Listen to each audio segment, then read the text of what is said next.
In this video, I'm going to share a powerful 3-step framework with you that I use to build and scale a 7-figure online education business. This framework is a really powerful way to simplify your business. It's a really useful, practical way to perceive your business. And if you want to, should you wish, you can also use this as a way to structure and organize your business. Really useful. Very, very simple. At the top of this triangle, we're going to perceive this as a triangle, is leads. So when we talk about leads, usually nowadays, and this might change in a year or two, but right now what we're talking about there is we may have organic leads. So they might be coming from, your website.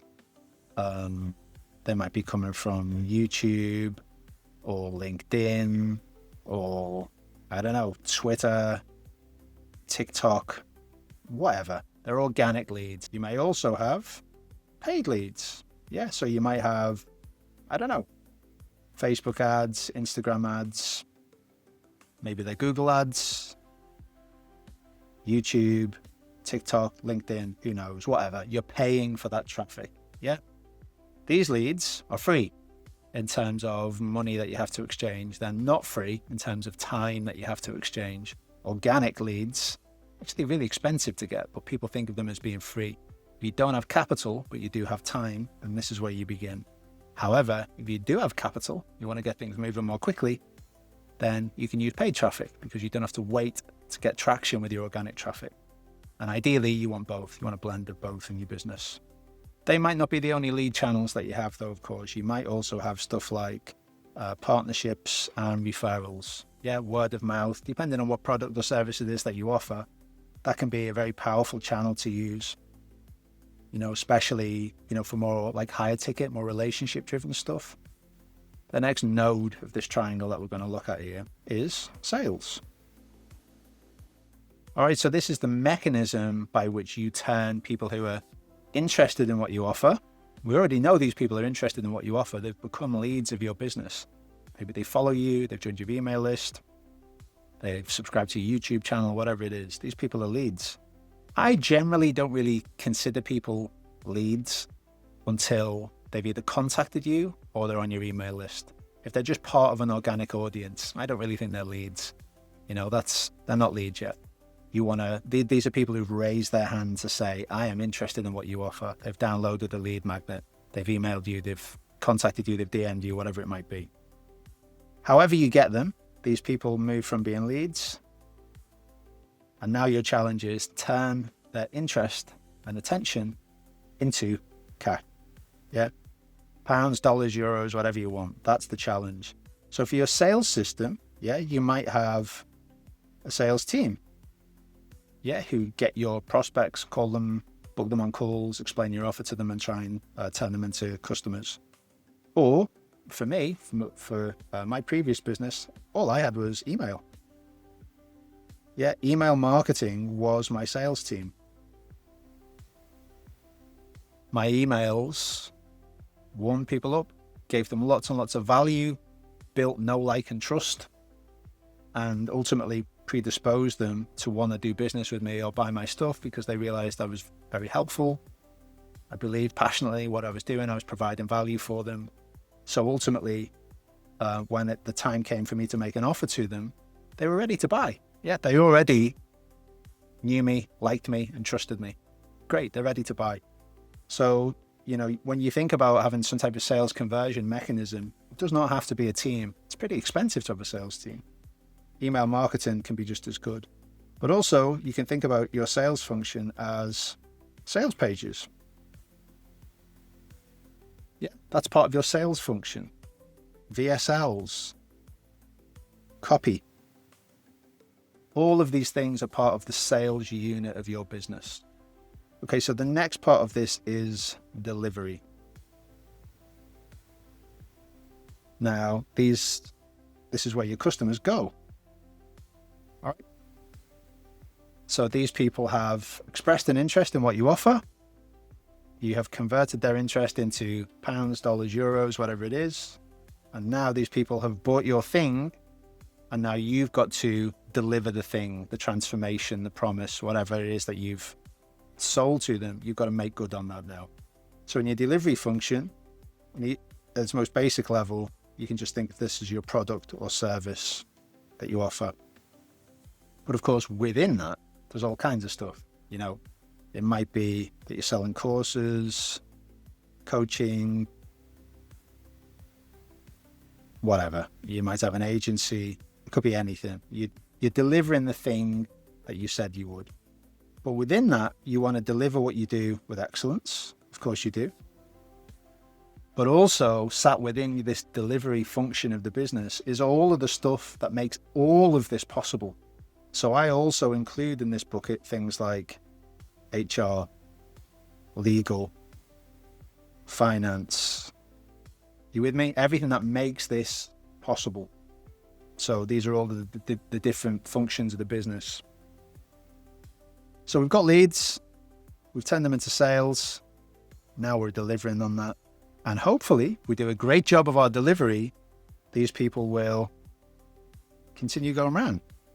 Yeah, they'll become leads for other products and services that you offer in the future. So at its absolute most basic level, you can think of leads, sales, and delivery as a very powerful way to perceive your business at any one time. I could literally spend the entire day going through this and explaining all the subtleties of it to you, all the different variations of it that there are. But all I really want you to think about right now is just this. We have leads, we have our sales, we have our delivery. And these different things that we have here are the cornerstones of your business. And as the business owner, all you really ever need to think about, and this is one of the reasons why this is so powerful, is one of these three things is the thing that's holding you back. And that's always the case. At any one time, one of these three is the weak link. It's the bottleneck. And we can really lose sight of this when we get caught up in the day-to-day execution of our businesses, chasing whatever ideas or projects or things we're actually interested in or excite us on that particular day or month or whatever it might be. All right? What I want you to think about is, when you look at your business right now, which of these three is holding you back? Because one of them might be all three of them are crap. I hope not. The chances are one of these three is the crap one right now. And that's the one that you need to improve most. Because guess what? If you get really good at getting leads, brilliant. You've got loads of leads. Let's say your sales function is really good. Sweet. All of these leads are going to come over here to your sales. Loads of them are going to turn into customers.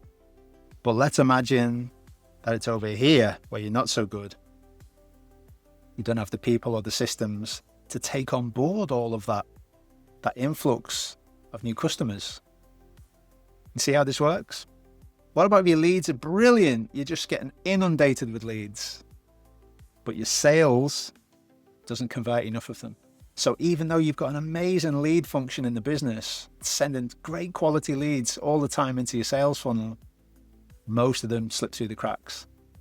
With just a few small tweaks here, you could have, you could literally double, triple, quadruple your business, literally. But, sometimes within a few weeks, within a week, if you can figure this out. So at any one time, one of these three things is holding you back.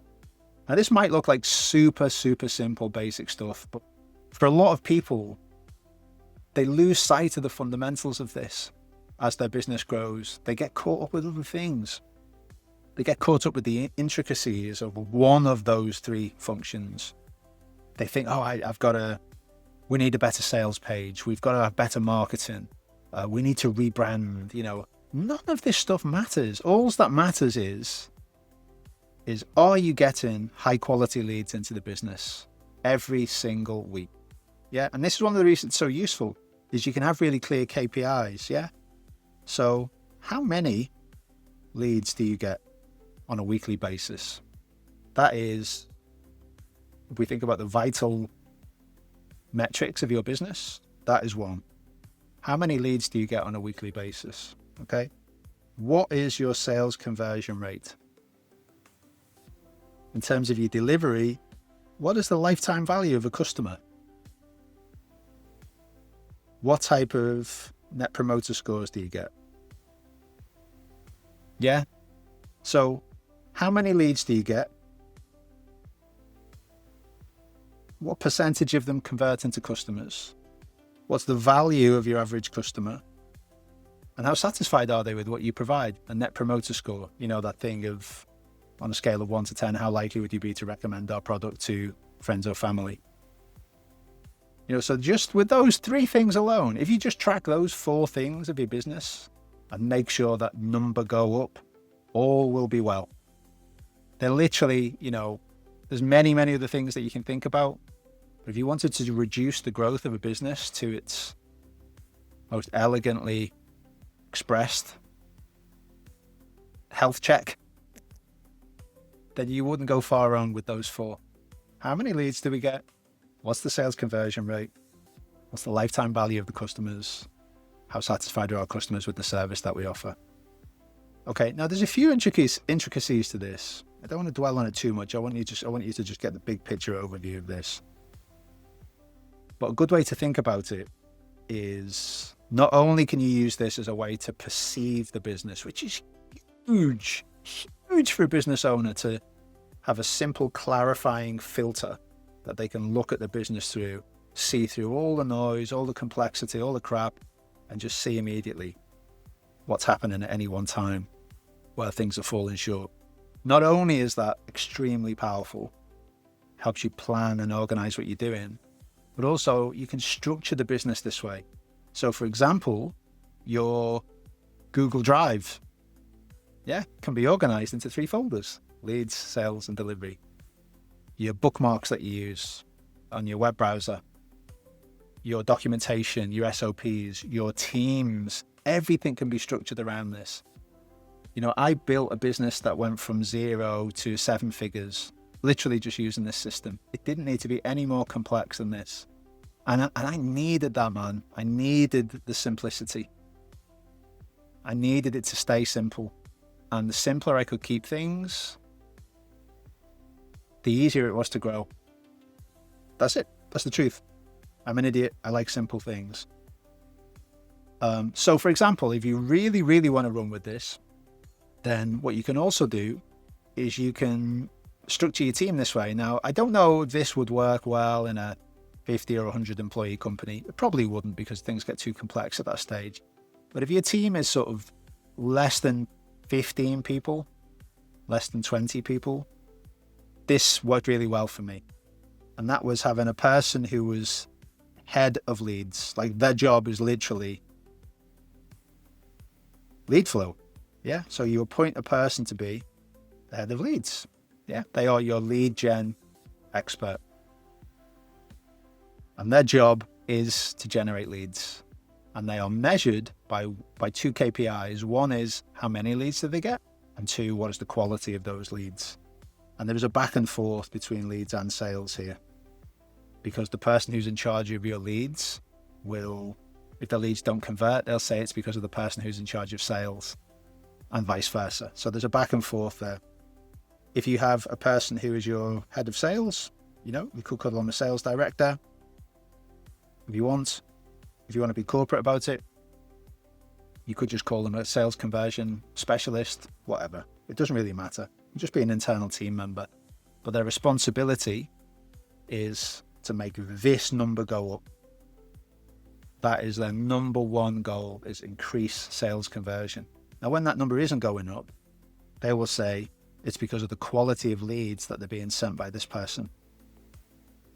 Which is natural, you get this stuff in every company, in every organization. And then over here on the delivery side, you can also have a person who is responsible purely for improving your net promoter score. Now, strangely, there's a couple of different ways you can do this. But I actually like to have LTV. I actually like to have that over here. And you make that the responsibility of the person who is in charge of sales. So this person is measured by 2 things: how many leads and quality of the leads. And there's a number of different ways you can, divide that responsibility up, because ultimately the quality of the leads is measured by sales conversion. So the person who's in charge of leads, they are measured by how many leads do they get each week, and What was the quality of those leads? How did they convert into customers? The person who's in charge of sales is measured by 1, sales conversion, how many of the leads turned into sales, and 2, LTV. And the reason why I like to have LTV there is that's repeat sales. So your sales conversion, this usually is front-end sales, whereas LTV is obviously like lifetime value. So depending on the model that you use, this number here might be something like you base that over the first 30 days, first 7 days, first 90 days, however long your initial front-end sales cycle is. Whereas LTV, you will want to base over a longer period of time, maybe 12 months. Who knows? It depends if you've got a subscription business, or it depends on a million things. But there needs to be some type of measure that's making it clear what is a customer worth to you in the short term and in the long term. And you want your salespeople to be measured by both. And then over on the delivery side, you're measuring the Net Promoter Score. How satisfied are the people who buy our stuff with our stuff? Pretty straightforward.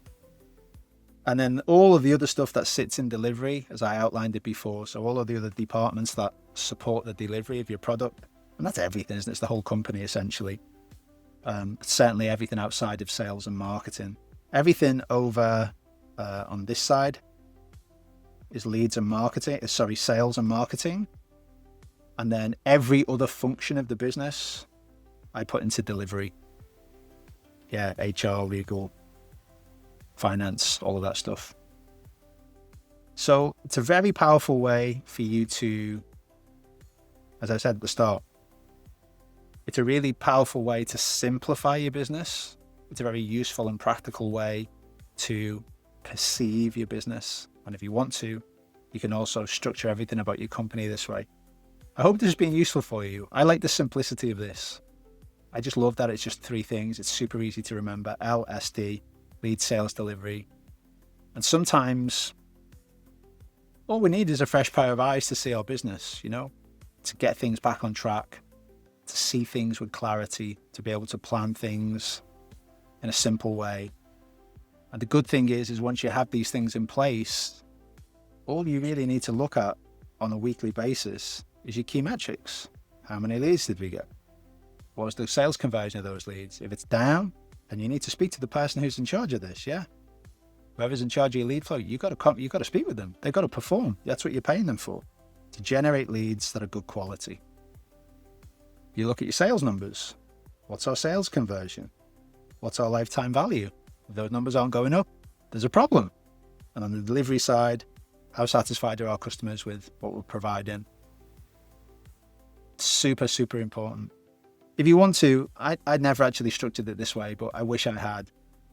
Over here on the delivery side, all of those other functions that we spoke about earlier on, customer support, finance, HR, legal, all that stuff. If you want to, you can make your ops manager or your ops director be responsible for that stuff. I never structured it that way, but I wish I had really, because they should be KPI to that. How smoothly is the rest of the business running? And I think the only way you can really score that objectively, at least as the business owner, is you give it a score. It's very gut feely. It's not really objective. It's like, how smoothly is this running? The best way to measure that, I think, is how little are you being pissed off by things? Because if everything's going well, the business is running smoothly, there's no bottlenecks, and you're not getting any headaches. But if there's chaos all over the place, a lot of the time, it's a conversation you need to have with your ops person. If your business is still really small and you don't have a big team, then of course you're in charge of all of these things, but that doesn't mean that you can't still use all of those metrics. Hopefully you can see the power of this. I hope so. I hope you found this video useful, picked up some new ideas. I offer business coaching. If you're interested in that, you'll find the details in the video description. Thanks for watching, and I'll see you in the next one.